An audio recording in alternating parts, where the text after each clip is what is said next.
Hi, welcome to World Insight. God is good.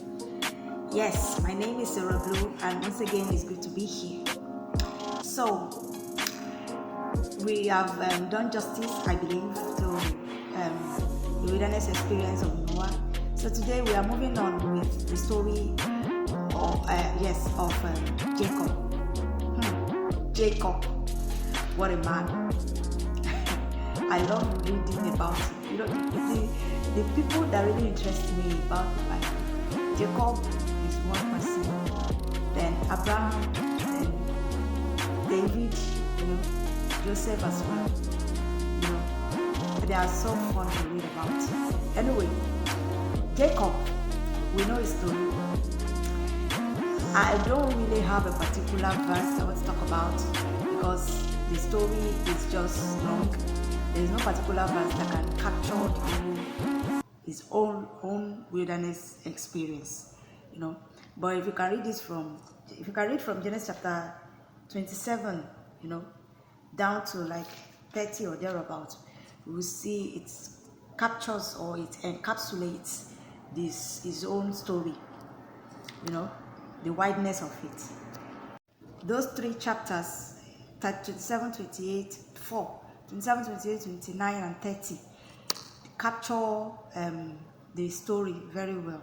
So I urge us to try and read them, But we know that the kind of person that Jacob was. Some people call him con man. Some people will call him shrewd. Some people will call him a scammer and all that, But was it really all that? Yes, to an extent you could say, because he was really an interesting person, He thrived on outsmarting people. Yes, that was the strength. He was always looking for a way to outsmart. And the major people that he outsmarted were, the major person that he outsmarted was his brother. It was like he was sent against Esau.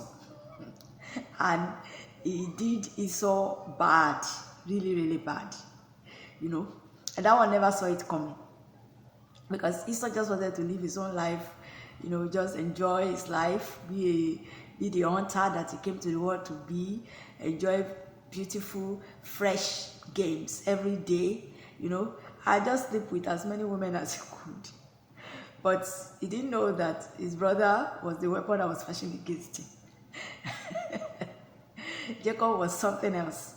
He was always looking for a way to outsmart Esau. And even when they were in the womb, he still wanted to outsmart him so much so that he held on to his leg. When they were about to come to the world, he held on to his leg and be like, no, you are not going to force me to come to the earth. We are coming together. If I can't beat you in the womb, I shall beat you somehow. That was a statement that he made, even when they were still infants, babies in the womb, or babes in the womb. That's how seriously he was. That's how serious he was about that inheritance, getting control of that inheritance, that firstborn tag. He desperately wanted it, even from the womb. So you see, he was always outsmarting everybody. He outsmarted his brother not once but twice. Was it even twice or even 3 times? When that one was hungry, what will it take you to just feed your brother? When you saw that he was almost fainting from hunger, and you had food, more than enough, what would it cost you to just give him to eat? Was it not supposed to be his brother's keeper? But no, that was not the case with Jacob. He still bargained with him. You want to eat free food here again? It can't happen. Give me your birthright. And that was like, birthright? Where did we come about birthright in here? I am hungry, you are asking for birthright. Take birthright, give me food before I die of hunger. And that one jokingly, he thought that he was joking. He didn't know that Jacob was serious. And he just gave it to him. Take birthright. That's why we have to be careful. I always tell people, there is no joke when it comes to your destiny, comes to your purpose, comes to your inheritance, the things, your talents, don't joke with it. There is a reason God gave them to you. And the devil is looking for a way to distort or destroy it or steal it. Don't give him that chance. So in anger and almost at the point of fainting, he sold his birthright to his brother. He negotiated his birthright for a morsel for porridge. And that's how that one stole it. And as if that was not enough, when God called Esau into the room, and be like, their father Isaac called Esau and be like, I will soon die, and I need to bless you as being my firstborn. You're supposed to have the blessing. The blessing, you have it already, but I need to say it in words so that it can actually be yours. Go and prepare me beautiful meals. The way I to tell you that Esau used to take care of his father, the way you used to make that sumptuous meal, go and make it for me. And Esau went into the bush, started looking for game. And while he was doing that, the mother already had an incline. He was hearing, she was eavesdropping. And then she went to her own favorite son and be like, guy, your father wants to bless your brother. And this thing, this is what you have been longing after. Better go and let us hijack that blessing. And Jacob was like, how will I do that?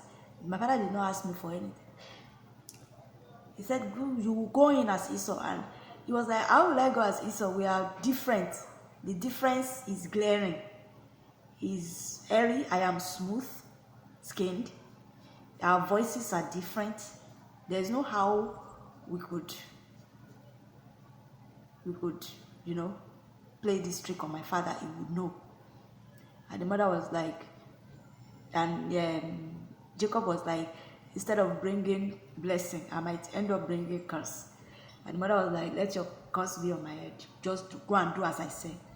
Go and do as I have said. And then he went, brought him from the animals that he himself was rearing, brought a good one. And they made ready. And he took it with fear. Even though he was a master scammer or con man, he was still afraid. Because he knew his father. And he knew that last blessing was very, very important. He was still scared, but he went with one mind. And because his mother too was, encouraging him, motivating him, go, nothing will happen. And then he went and took the food there. And and the father, when he heard the voice, was like, no, this is not Esau, this is Jacob. I thank God for the mother. They took Esau's clothes and wore it on him, and then they put some animal skin, animal hair on his body to make it seem like it was hairy. And the father was like, this is Jacob's voice, not Esau. But anyway, he still blessed him. Are we to say that Isaac did not know that it was Jacob? Of course he knew. He knew it was Jacob. He knew. But he already knew that Jacob was the one to get the blessing, not Esau. That was why he still blessed him, even though he knew. And I'm sure he would have been amused by their tricks, thinking that they had tricked him, not knowing that he knew. But he just let it slide. So, I'm talking about his own wilderness experience. Yes, but I have to prepare the ground for you. And then he stole the brother's blessing and ran and left. And Esau came and went to his father, bristling, happy, whistling to himself. Yes, I'm going to have the blessing. And then he got there and the father was like, have eaten though. Someone else has come in and stole your blessing. And he was like, what? Didn't you know the difference between me and the person and his Jacob? How could you have blessed him? You have to bless me too.